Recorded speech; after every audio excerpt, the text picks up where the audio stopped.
तुम्हारा limited time देख के तो फिर मैं वो बड़ा लाइव सेशन नहीं लेके आया। कल परसों पेपर है तो फिर 1-2 घंटे का लाइव चला जाता है। देखो भाई, इन्वायरमेंट ये ecosystem component food chain food web करवा दिया था, ठीक है। अब ये देखो, ozone layer is depletion green house effect, यहाँ से क्वेश्चन क्या तुम्हें पिछली बार आया था। ये among the following which destroy the ozone layer, बहुत आसान था, क्लोरोफ्लोरोकार्बन, ठीक है। तो ये इसका आंसर था, कौन सा ओजोन लेयर को डिस्ट्रॉय करता है। तो 3 इन्वायरमेंट से क्वेश्चन आए थे, 2 करवा दिए थे, एक ही है इन्वायरमेंट ये करवा दिया पैरासाइटिक वाला, एक ये हाइना वाला करवा दिया था। यहाँ पे क्लोरोफ्लोरोकार्बन 3 इन्वायरमेंट से आए थे, ये मोशन करवाया था। उसके बाद ये डेफिशिएंसी डिजीज तो तुमने पढ़ लिया होगा, ये तो वो वाला था चारकोल वाला। ये देखो, ये क्वेश्चन करवा दिया था चारकोल वाला, सोर्सेज ऑफ एनर्जी से, तो ये करवा दिया था। इन्वायरमेंट का ये करवा दिया था। ये डिजीज़ वाला तो तुम करोगे ये दोनों, ये तो फैक्चुअल है। अगर चाहिए डिजीज़ वाला तो मैं वो उधर से फ़ोटो खींच के भेज दूँ। अगर डिजीज़ वाला चाहिए कर लिया तो ठीक है, डिजीज़ और ये वाला डेफिशिएंसी डिजीज़ वाला कर लिया तो ठीक है। अगर फ़ोटो चाहिए तो मैं कमेंट में खींच के भेज दूँगा फ़ोटो, तो कर लिए तो बढ़िया, ठीक है। उसके बाद ये डिजीज़ वाला तो हो गया, फैक्चुअल है, ये करवा दिया, ये करवा दिया, तो ये वाला क्वेश्चन सारा करवा दिया। तो बाकी रहे 2 क्वेश्चन, एक तो ये मेटल नॉन मेटल का चैप्टर, अब तुम्हारा पे इतना टाइम है नहीं, मेटल नॉन मेटल का एक रह गया था, एक ये वाला, ये केमिकल इक्वेशंस वाला, केमिकल इक्वेशंस, ठीक है। अगर ये करवाना है तो बता देना मेरे को, थोड़ा शॉर्ट में लेके आ जाऊंगा, कोई देख लेते हैं फिर, बता देना। ये 2 रह गए, और अगर इकोनॉमी का भी शॉर्ट में, तो फिर टाइम अब लिमिटेड ही है, तो क्या करना देखते हैं फिर जितना हो सके। देखो भाई, अब ग्रीन हाउस इफेक्ट क्या होता है। देखो, ग्रीन हाउस क्या क्या इफेक्ट होता है। सन से रेडिएशन आती है। अब जो सूरज से जो रेडिएशन आती है, मैंने बताया था ना रेडिएशन क्या होती है, कन्वेक्शन कंडक्शन रेडिएशन, पीछे लेक्चर में बता चुका हूं मैं। तो जो रेडिएशन को मीडियम नहीं चाहिए, इलेक्ट्रोमैग्नेटिक वेव्स है, तो जो सन से रेडिएशन आती है अर्थ की तरफ, वो होती है शॉर्ट वेवलेंथ, ठीक है। शॉर्ट वेवलेंथ की वेवलेंथ, ये सारा फिजिक्स में पढ़ेंगे वेवलेंथ क्या होती है। मतलब ऐसा समझ लो तुम, ऐसे होती है, ये देखो, अगर ऐसे कोई चीज़ शॉर्ट वेवलेंथ में होगी तो वो ज़्यादा स्ट्रांग होगी, ठीक है। ये देखो शॉर्ट वेव, ये लॉन्ग वेवलेंथ होगी, ये वेवलेंथ की वेव की लेंथ ये लॉन्ग होगी, ये लॉन्ग वेवलेंथ है, ये शॉर्ट वेवलेंथ है। तो शॉर्ट वेवलेंथ में एनर्जी ज़्यादा होगी, लॉन्ग वेवलेंथ में एनर्जी कम होगी, ठीक है भाई। ये याद रखना, दोनों शॉर्टकट में करवाऊंगा, ये याद रखना बस तुमने ये याद रखना, जो सूरज से एनर्जी आ रही है, सूरज से जो रेडिएशन आती है सन से, वो शॉर्ट वेवलेंथ में आती है, ठीक है। आधी जो उसकी सूरज की रेडिएशन है, अबाउट हाफ इज रिफ्लेक्टेड, आधी तो रिफ्लेक्ट हो जाती है क्लाउड से, एटमॉस्फेयर से। ये देखो, पहला आई सूरज से रेडिएशन, आधी तो रिफ्लेक्ट होगी, ये 2 वापस चलेगी, कुछ धरती तक पहुंची, the rest reaches the earth where it is absorb by ocean and land, ठीक है। ये 3 पहुंची धरती तक। अब जो धरती वापस रेडिएशन छोड़ेगी, ठीक है, earth also reduces heat back toward space, वो होती है लॉन्ग वेवलेंथ, ठीक है, इंफ्रारेड रेडिएशन कहते हैं। तो ये याद रखना, सूरज से जो आती है शॉर्ट वेवलेंथ, ठीक है, और धरती से जाती है, धरती से छोड़ती है, वो लॉन्ग वेवलेंथ है। ये दो पॉइंट याद रखना, द पॉइंट ही याद रखो। अब क्या ग्रीन हाउस इफेक्ट कैसे होता है, देखो ग्रीन हाउस इफेक्ट कैसे होता है। जब ये धरती से वापस जब लॉन्ग वेवलेंथ जा रही होती है, इंफ्रारेड मतलब हीट की फॉर्म में, ठीक है, अगर इंफ्रारेड फॉर्म में जा रही होती है, तो जो कार्बन डाइऑक्साइड गैस है ना, ये गैसेस ग्रीन हाउस गैस जिसको बोलते हैं, ये उसको बाहर जाने नहीं देती, ये उसको ट्रैप कर लेती है, बाहर नहीं स्पेस में जाने देती, जो ट्रैप कर लेती है, जो ट्रैप कर लेती है हीट, उसी से ग्रीन हाउस इफेक्ट होता है। जैसे पॉली हाउस देखा ना कैसे होता है, कि जो अर्थ की हीट को ट्रैप कर ले, तो उसको हम यही कहते हैं ग्रीन हाउस इफेक्ट, ठीक है। But most of it is captured and retained by green house gases. तो अब ये ही आपने करना है, पूरा ग्रीन हाउस इफेक्ट इस पूरी फिगर में। ये मेरे को फोटो खींच के भेज दूंगा, ये फिगर समझ ली तो ये पढ़ने की कोई जरूरत नहीं, इस फिगर में पूरा ग्रीन हाउस इफेक्ट है। तो ये जो टॉपिक है ना तुम्हारा ग्रीन हाउस इफेक्ट, ये ग्रीन हाउस इफेक्ट एक फिगर में हो जाएगा तुम्हारा, ये ग्रीन हाउस इफेक्ट एक फिगर में हो जाएगा, इसी फिगर में तुम्हारा, ठीक है। तो ग्रीन हाउस इफेक्ट क्या होता है, देखो स्टार्टिंग से सुनो। पहला, सूरज से रेडिएशन आएंगी, जो सूरज से रेडिएशन आती है वो शॉर्ट वेवलेंथ में होती है, ये बताया मैंने, शॉर्ट वेवलेंथ में होगी, एनर्जी ज़्यादा होगी उसमें, ठीक है। अब सूरज से रेडिएशन आती है, आधी रिफ्लेक्ट हो जाती है क्लाउड से, एटमॉस्फेयर से, जो 30 ये रिफ्लेक्ट होगी, ये तो खत्म होगी, चलेगी वापस। आधी चलेगी, पहुंचगी अर्थ में। जब अर्थ में पहुंचती है, rest reaches the earth where it is absorbed by ocean and land, earth में ऑब्जॉर्ब करती है। फिर अर्थ क्या करती है, अर्थ छोड़ती है इंफ्रारेड रेडिएशन, ठीक है, हीट की फॉर्म में। जो अर्थ छोड़ती है, वो जो अर्थ छोड़ेगी वेवलेंथ में, लॉन्ग वेवलेंथ में छोड़ेगी, वो CO2 ऑब्जॉर्ब कर लेता है।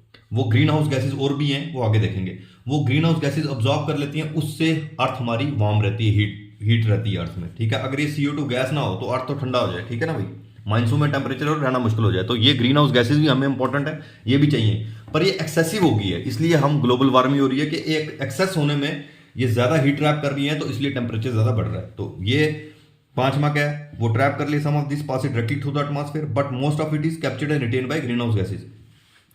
अब हम क्या कर रहे हैं, जो एंथ्रोपोजेनिक एक्टिविटीज, हमारी एक्टिविटीज हैं जो, वो उससे ग्रीन हाउस गैसेज बढ़ रही हैं। जैसे पोल्यूशन वगैरह हो रहा है गाड़ियों से, व्हीकुलर पोल्यूशन, उसके बाद इंडस्ट्री से, वो ग्रीन हाउस गैसेज बढ़ती जा रही हैं। ग्रीन हाउस गैसेज बढ़ेंगी तो अर्थ से जो रेडिएशन निकलती हैं वो और ऑब्जॉर्ब करता जाएगा, उससे वो होगी ग्लोबल वार्मिंग। तो ये इसको बोलते हैं ग्रीन हाउस इफेक्ट। 1 2 3 4 5 6 7, ये पूरा ग्रीन हाउस इफेक्ट है, अर्थ ग्रीन हाउस इफेक्ट ये है। तो ये टॉपिक तुम्हारा इस फिगर में हो गया, ग्रीन हाउस इफेक्ट का टॉपिक इस फिगर में हो गया।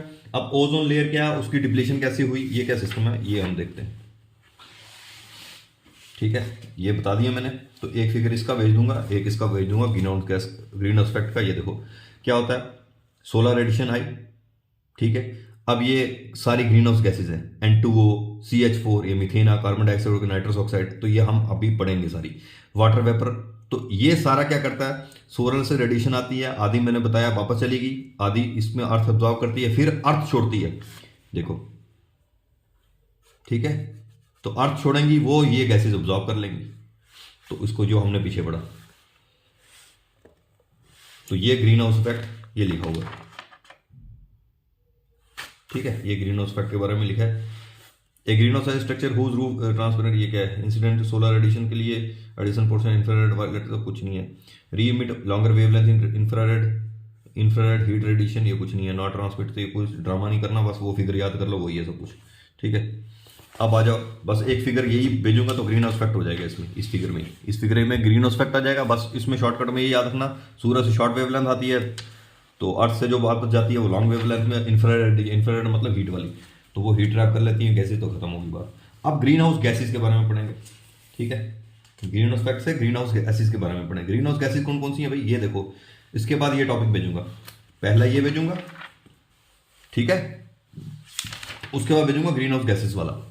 तो ग्रीन हाउस गैसेज में देखो, carbon dioxide greenhouse gas है, methane CH4 greenhouse gas है, ये N2O नाइट्रस ऑक्साइड है, ठीक है। एक कूलिंग गैस भी होती है नाइट्रोजन डाइऑक्साइड, ये नाइट्रस ऑक्साइड है N2O, ये भी आपका ग्रीन हाउस गैस है। वाटर वेपर हो गए, CFC हो गए, ये क्या करती हैं, can trap the outgoing infrared radiation. Outgoing infrared radiation क्या बोल रहा है, जो धरती से बाहर की तरफ जाती हैं उसको ट्रैप करता है, ठीक है ना, धरती से बाहर की तरफ जाती है, वो जो फिगर मैंने पढ़ाई थी इससे पहले, उसको ट्रैप करता है। तो कौन कौन सी ग्रीन हाउस गैस, क्वेश्चन ये भी आ सकता है, बताओ भाई कौन सी ग्रीन हाउस गैस है, कौन सी ग्रीन हाउस गैस नहीं है। इसमें ये आ गया, carbon dioxide greenhouse gas है, जो हीट ट्रैप करती है, धरती से जो हीट निकलती है लॉन्ग वेवलेंथ में वो ट्रैप करती है। कार्बन डाइऑक्साइड आ गया, मीथेन आ गया, नाइट्रस ऑक्साइड मतलब N2O आ गया, वाटर वेपर आ गया, क्लोरोफ्लोरोकार्बन, ये ट्रैप करती है outgoing infrared radiation from the earth surface. तो इसलिए इन गैसेस को बोलेंगे ग्रीन हाउस गैसेस, क्योंकि यही ग्रीन हाउस इफेक्ट कॉज करती है। बस ये ही तुमने सिर्फ ये पैरा ही करना है, एक ये पैरा करना है, इसी पैरे का फोटो खींचूंगा, वो पैरा एक कर लेना, ठीक है। उसके बाद तुमने इसके बाद एक टॉपिक करना है ग्लोबल वार्मिंग पोटेंशियल, ठीक है। ग्लोबल वार्मिंग पोटेंशियल में क्या करना है, कौन सी गैसेस का ग्लोबल वार्मिंग पोटेंशियल ज्यादा है। पोटेंशियल का मतलब होता है कौन सी ज्यादा वार्मिंग कर सकता है, वो पोटेंशियल का मतलब होता है, ठीक है। तो उसमें हम बेस लेके चलते हैं कार्बन डाइऑक्साइड को, ठीक है। तो हम फिर उससे मिला के देखते हैं कार्बन डाइऑक्साइड से कितना ये ज्यादा है, तो कार्बन डाइऑक्साइड से कितना कम है, ठीक है भाई, एक बेस तो लेना ही पड़ता है, ठीक है। तो कार्बन डाइऑक्साइड के हिसाब से देखते हैं, तो इसलिए कार्बन डाइऑक्साइड का ग्लोबल वार्मिंग पोटेंशियल हम 1 देते हैं। ग्लोबल वार्मिंग पोटेंशियल मतलब कितना ये ग्लोबल वार्मिंग कर सकता है, उसका पोटेंशियल 1 देते हैं, क्योंकि इसके अकॉर्डिंग हम देखेंगे कार्बन डाइऑक्साइड से कौन सा ज्यादा है कौन सा कम है। ये लाइफ टाइम मतलब कितने सालों तक रहता है कार्बन डाइऑक्साइड हवा में, कितने सालों तक रहेगी एटमॉस्फेयर से, 50 से 200 साल तक, ठीक है भाई। तुम्हें ये नहीं याद रखना, तुम पोटेंशियल याद रख लो। तो सबसे ज्यादा पोटेंशियल, ये मैं पेज भेज दूंगा, सबसे ज्यादा पोटेंशियल पूछा जाए तो वो है सल्फर हेक्साफ्लोराइड का, ठीक है। कार्बन डाइऑक्साइड के हिसाब से 23,900, ठीक है। पोटेंशियल कितना ये हीट जनरेट कर सकता है, कितना हीट ट्रैप कर सकता है, वो पोटेंशियल होता है, ठीक है भाई। उसके बाद एक ये सल्फर हेक्साफ्लोराइड याद रखना, सबसे ज्यादा पोटेंशियल इसका है। उसके बाद तुम्हारा ये परफ्लोरोकार्बन आ जाते हैं। उसके बाद आ जाते हैं तुम्हारा HFC आ जाते हैं, हाइड्रोफ्लोरोकार्बन आ जाते हैं। उसके बाद नाइट्रस ऑक्साइड आ जाता है। उसके बाद मीथेन आ जाता है। उसके बाद कार्बन डाइऑक्साइड। मतलब ये ऐसे चलेगा। सबसे ज्यादा किसका है, ये ऐसे यहां से नीचे से ऊपर ले जाना, ग्लोबल वार्मिंग पोटेंशियल ये ऐसे 23,000 9,000, ठीक है। ये पहले दूसरे नंबर पे ही आ गया। तो तुमने सिर्फ ये याद रख लो, पहले नंबर पे सबसे ज्यादा global warming potential sulphur hexafluoride का है, ठीक है। तो मीथेन का कार्बन डाइऑक्साइड से ज्यादा है, क्योंकि मीथेन का 21 है, कार्बन डाइऑक्साइड का 1 है। नाइट्रस ऑक्साइड का मीथेन से ज्यादा है। ये 3 याद रख लो, नाइट्रस ऑक्साइड, मीथेन और कार्बन डाइऑक्साइड। नाइट्रस ऑक्साइड का मीथेन से ज्यादा, मीथेन का कार्बन डाइऑक्साइड से ज्यादा ग्लोबल वार्मिंग पोटेंशियल, ठीक है भाई। उसके बाद अगर सबसे ज्यादा पूछा जाए तो सबसे ज्यादा किसका है, सल्फर हेक्साफ्लोराइड का। बस ये 3 वो, या ऊपर वाले याद रख लो, नीचे वाला एक याद रख लो, बहुत है, ठीक है भाई। तो ये हो गया। अब ये इतना मैं डीप में नहीं जाऊंगा, एक ये ग्लोबल वार्मिंग पोटेंशियल वाला पेज भेज दूंगा, बहुत है। तो ये green house gas source and causes, ये भी कोई इतना इंपॉर्टेंट नहीं है, सिर्फ ये तुम ग्रीन हाउस में यही याद रख लो, ठीक है। अब लास्ट टाइम पे तुम जितना बोल रहा हूँ उतना बहुत है। अब ये एक चीज देख लो, ओजोन क्या है। ये अब तुम्हें ओजोन लेयर के बारे में पूछा है, उसकी डिप्लीशन के बारे में पूछा है, ठीक है। अब वो वाला टॉपिक पढ़ते हैं। 2 यहाँ से आ जाएगा, तुम्हारे को शीट खींच के भेजूंगा। उसके बाद हम ये कर लेते हैं इम्पैक्ट ऑफ ग्लोबल वार्मिंग। ये तो है नहीं तुम्हारे सिलेबस में, आप ये पता नहीं फिर आउट ऑफ सिलेबस ना पूछ लें तुम्हें, फिर वो तुम्हारी किस्मत पे है।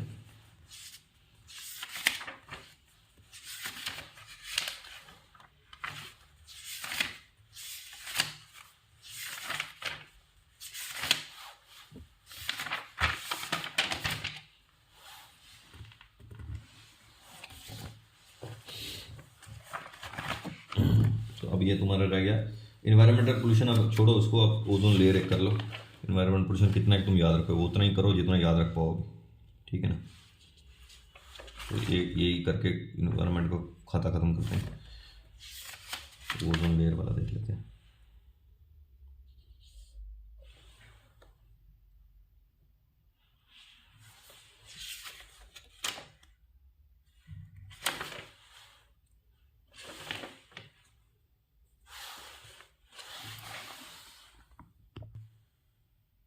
चलो ये देखो, ठीक है ना। ओजोन लेयर का पता है ना कैसे डिप्लीशन का हो गया।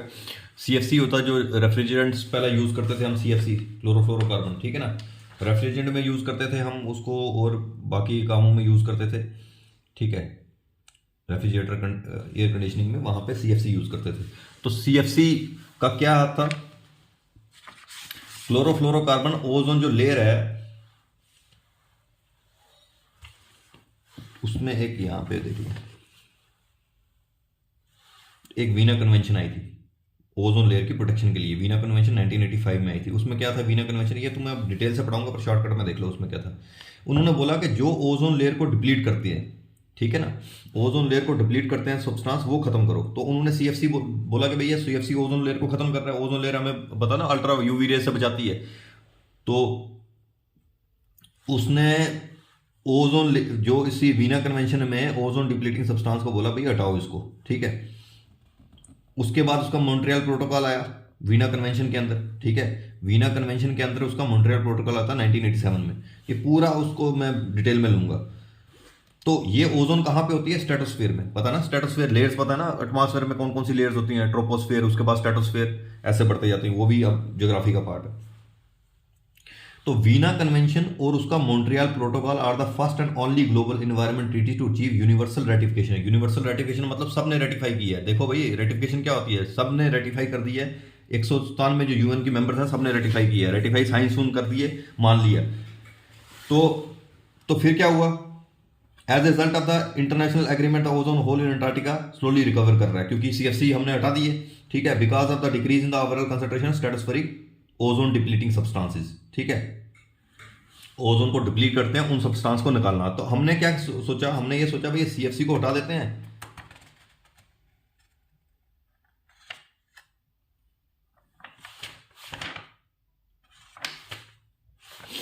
अब ये देखो भाई कितना आसान क्वेश्चन यूपीएससी में आया। Which one of the following is associated with the issue of control and phasing out of the use of ozone depleting substance. Ozone depleting substance के लिए कौन सा प्रोटोकॉल आया था? Kyoto, Nagoya, Bretton Woods conference या Montreal? अभी पढ़ा। कौन सा प्रोटोकॉल? वीना कन्वेंशन का मॉन्ट्रियल प्रोटोकॉल। तो कितना आसान क्वेश्चन है। तो ये भी आ सकता है, कौन सी कन्वेंशन थी या कौन सा प्रोटोकॉल में सीएफसी हटाएंगे। अब सीएफसी हटाने के बाद हमने क्या किया, देखो भाई, सीएफसी हटाने के बाद सीएफसी की जगह उसके लिए कुछ ना कुछ तो लाना था ना, रेफ्रिजरेंट के लिए एचएफसी ले आए। अब एचएफसी ले आए, एचएफसी ओजोन डिप्लीटिंग तो नहीं था, एचएफसी होगा हाइड्रोफ्लोरोकार्बन्स। तो एचएफसी जब हम लेके आए तो उसमें क्या था, उसमें ये था कि एचएफसी ओजोन वो ग्रीन हाउस गैस जो करते हैं ना, अब जो ग्रीन हाउस गैसेज मैंने बताई थी पीछे, एचएफसी उनका पोटेंशियल बहुत हाई था, वो ग्रीन हाउस इफेक्ट करती थी। तो फिर एचएफसी, अब जो सीएफसी हटा के एचएफसी लाए, एचएफसी ओजोन डिप्लीटिंग तो नहीं था पर वो ग्रीन हाउस इफेक्ट कर रहा था। तो अब ग्रीन हाउस इफेक्ट कर रहा था, फिर एचएफसी को उठाना पड़ा। तो एचएफसी को किस में हटाया? किगाली अमेंडमेंट में, मॉन्ट्रियल प्रोटोकॉल के किगाली अमेंडमेंट में उसको हटाया हमने, ठीक है भाई।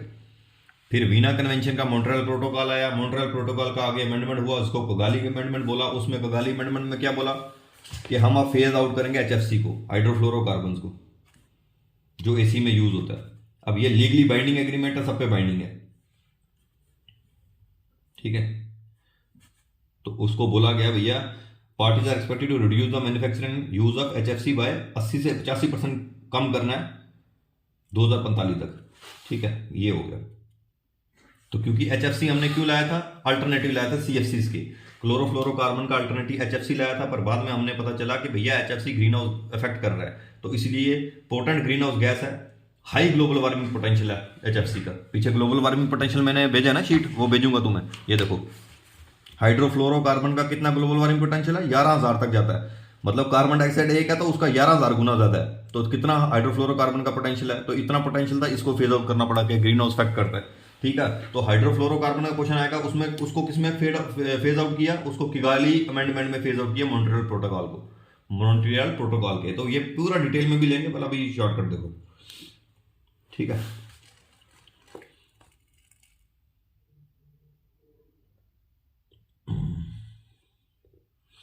चलो ये तुम्हारा ओजोन लेयर का हो गया। ओजोन लेयर बता दी स्ट्रेटोस्फीयर में जो होती है, यूवी से प्रोटेक्ट करती है अपने को, ठीक है, अल्ट्रावायलेट रेडिएशन से। तो उसका डिप्लीशन बता दिया क्यों हो रहा था, सीएफसी करके वो कैसे फेज आउट हुआ। तो ग्रीन हाउस इफेक्ट, ये पेज अब मैं खींच के भेज दूंगा। ये तुम्हारा इन्वायरमेंट का जितना कराना था वो हो गया। तो विटामिन चलो वो तुम खुद कर लोगे। अब ये तुम्हारा मेटल नॉन मेटल इक्वेशन चाहिए तो बता देना मेरे को, ये दो मेटल नॉन मेटल और केमिकल इक्वेशन आप कितना ही कर लोगे यार, अगर चाहिए तो बताना, नहीं तो आप रिवाइज करो, ठीक है ना भाई। फिर ये लास्ट ही लेक्चर रखते हैं, इसके बाद अगर तुम्हें फिर मैं, ये लास्ट लेक्चर है, ठीक है भाई। तो अब क्या ही मैं बोलूँ, मैं चाहता था कि इन्वायरमेंट के भी, ये इकॉनमी के भी ले आऊँ, तो मैं 2-3 करवा दूँ, पर बता देना यार क्या क्या करें, ठीक है। जितना मेरे को टाइम मिला तो उतना मैंने करवा दिया तुम्हें। तो मैं तभी इतना लाइव नहीं लेके आया, मैं 2 घंटे में ऐसे ही तुम्हारा टाइम वेस्ट होगा, तो इसलिए मैं छोटा लेक्चर ले आया। चलो इतना कर लो, ठीक है भाई। ये फिर लास्ट लेक्चर रखते हैं। चलो अपना ध्यान रखो और बेस्ट ऑफ लक। आगे तुम्हारे पॉलिटी, शायद पॉलिटी और ज्योग्राफी, पॉलिटी और वो जो मैंने बताया था लेक्चर्स आना स्टार्ट हो जाएंगे बस अब से, ठीक है। ओके भाई, अगर और कोई प्रॉब्लम हुई तो बता देना कमेंट में। चलो अपना ध्यान रखना, ठीक है।